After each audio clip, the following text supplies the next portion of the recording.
Қайырлы күн, құрметті көрермендер. Сіздермен бірге Айша Бибі ФМ мектеп радиосы және де арнайы репортаж айдары. Бүгін ақпан айының 24-ші жұлдызында Білім инновация білім орда халықаралық қоғамдық қорларының ұйымдастыруымен жарқын болашақ 10-шы қазақ тілі олимпиадасы өтілуде.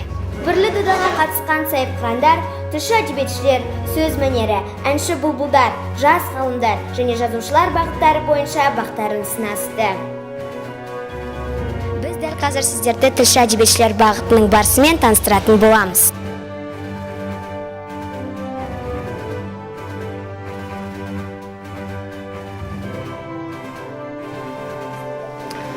Көңіл-күй өте тамаша, дайындықтамыз. Қазір енді жарыс болғаннан кейін сәл-сәл қобалжулар болып тұр. Алайда өзіме сенем, үмітім үзілмейді.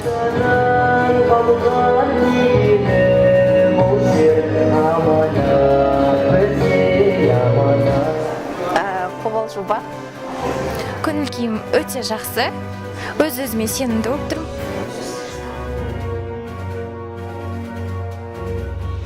Бір апта дайындалдым. Қайдағы бір апта? Сен баяғыдан бері өмір бойы дайындап келе жатқан жарысың ғой. Енді бұл жарысқа мен ұзақ уақыт дайындалдым.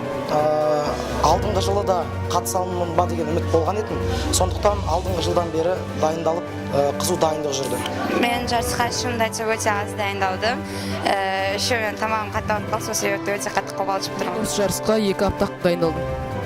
Бұл жарысқа жалпы аз да көп те емес, бірақ та толыққанда дайындалдым дедім. Көпшісі тағы да жауымыз. Не сұмдық екенін ажырата алмағаныңыз бойынша ойбай деп ошақ басынан ұшып тұрады. Жаса Қазақстан, жаса менің ол елім, артқан таңдай ашық болсын ажарым. Түріктің тәңі берген, несі болыр, ертеге Түркістанды тұран лескен. Мен енді сөз шеберлері номинациясы бойынша жюри болғандықтан бүгінгі жарыстағы балалардың талантына, олардың сөз саптауына, өлең оқу мәнерлерінің өте жоғары деңгейде өткендігіне мен өте риза болдым. Талантты балалар, талантты оқушылардың көп болғанын қалаймын. Өз мәресіне жеткен оқушыларымыз әрине жоғары Алматыға, Астанаға барады. Өздерін көріп отырғандай, сөз мәнерін, сөз шеберін оқыған, бірінші дәреже дипломмен наградталған баланың өнерін көрдіңіздер ғой, көрдіңіздер. Сол сияқты дайын, әр адамның образына түсіп, әр адамның жаңағы қимыл әрекетін сондай білетін сөз шебері мінекей осындай болу керек деп ойлаймын. Енді жылдан жылға бұл олимпиада өте жақсы деңгейде өтіп жатыр. Сондықтан мен бүгінгі жарыста жазушылар бағыты бойынша әділқазылық жасадым. Жарысқа 22 оқушы қатысты. Әрине, барынша әділетті қарадық деп ойлаймын. Ең жақсы деген жұмыстарға оқушылар әрине бұдан да ары қарай талмай іздене берсін, өзінің тілін, өзінің әдебиетін, өзінің дәстүрін, әдет-ғұрпын сүйетін тамаша ұрпақ болып қалыптаса берсін. Ұстаздардың еңбектері жемісті бола берсін деп ойлаймыз. Әділетті қарадық деп ойлаймыз бар нәрсеге де. Ең қиыны болған бізде өзге ұлтта бірінші орын иегерлерін анықтау болды деп айтам.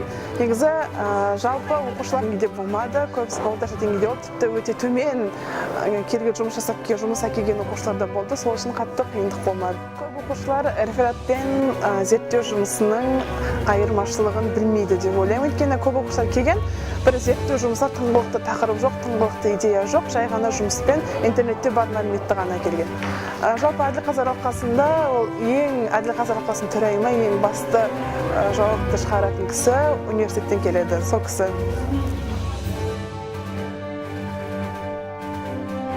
Енді жеңістен кейін көңіл-күйім қатты көтеріліп, оған дейін қатты қобалжып тұрдым. Алайда жүрегім сезді ма, білмеймін, кішкене. Одан қатты таңғалыс болады. Бұны мен 9 сыныпта республикалық байқау өткен кезімде, ол жерде мен бір сәтсіздік болып қалды.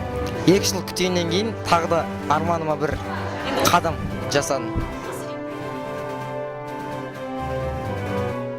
Жеңісіме өзім ұстазыма рахмет айтқым келеді. Тобуков Мәулен ағайыма рахмет айтқым келеді. және де осы жарысты ұйымдастырып отқан барша ұйымдастырушыларға алғысымды білдіремін. Осы жеңістің алдында мен қолдаған бауырларым, достарым, мен жетекшілерім, ата-анам әрине. Осымен жарқын болашақ 10-шы республикалық қазақ тілі олимпиадасының облыстық кезеңі аяқталды. Барлық жеңімпаздарға жеңістермен шын жүректен құттықтаймыз.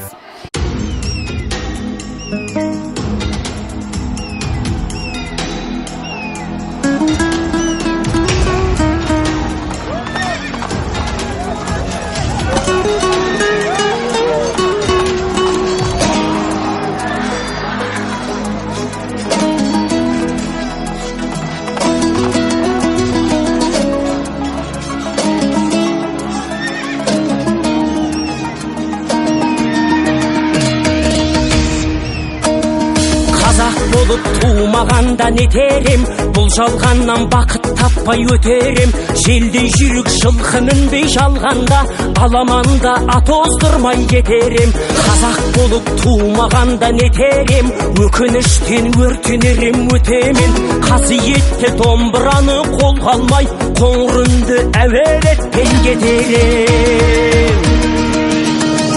Мен қазақпын, бойымдағы қан қазақ, мен қазақпын, мен шырқайтын ән қазақ. Бір қазақтың бақыты мен бағына, бар жанымен қуанса екен бар қазақ. Мен қазақпын, түрім қазақ, тіл қазақ, мен қазақпын, мен айтатын жыр қазақ. Сүйеу болсын, тіреу болсын мың қазақ, сүрінгенде бүлінгенде бір қазақ.